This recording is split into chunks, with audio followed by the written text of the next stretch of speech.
Ang pananaw ni Propeta Jeremias bahin sa katapusan sa kalibutan. Sa karaang panahon, ang Propeta Jeremias usa sa mga tigpamulong sa Dios nga giutusang magpahimangno sa katawhan sa Huda.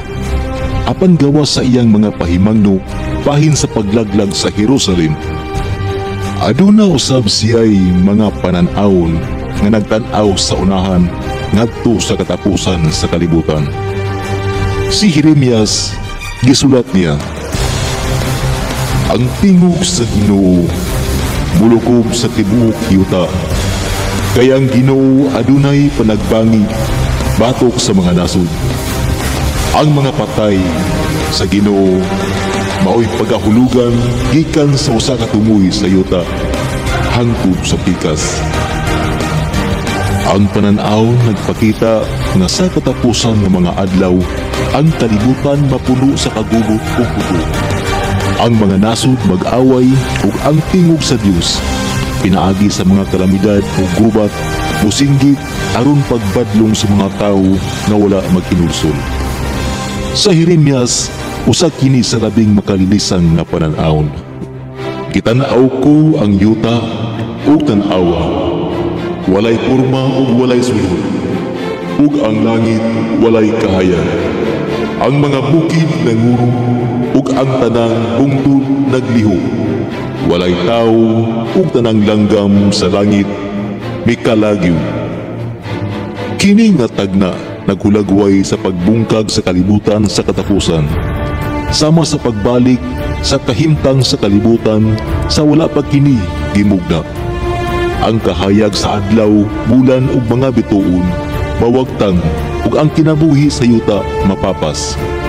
Ang Ginoo sa iyang kaligutgut pagpadala og kalayo ug linog ug ang tanang butang nagipanghambog sa tawo, mga syudad, templo ug gahom mapukan.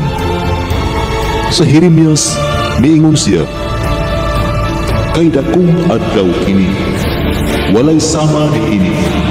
Panahon ini sa kasakit ni Jacob, apan siya maluwas niini." Ang kasakit ni Jacob nagpasabot sa dakong kasakit nga moabot sa tanang kaliwatan, dili lang sa Israel, apan sa tibuok kalibutan. Kini mao ang panahon sa dakong kapintas ug pag-antos nga gisama sa mga kasakit sa pag-anak.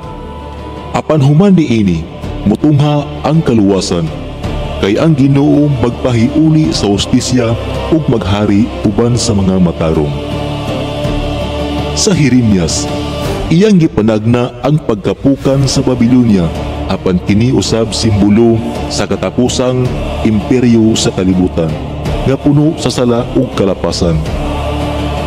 Babilonia mao ang gingharian sa kalibutan nga mapukan sama sa usa ka dakong bato nga ilabay sa dagat.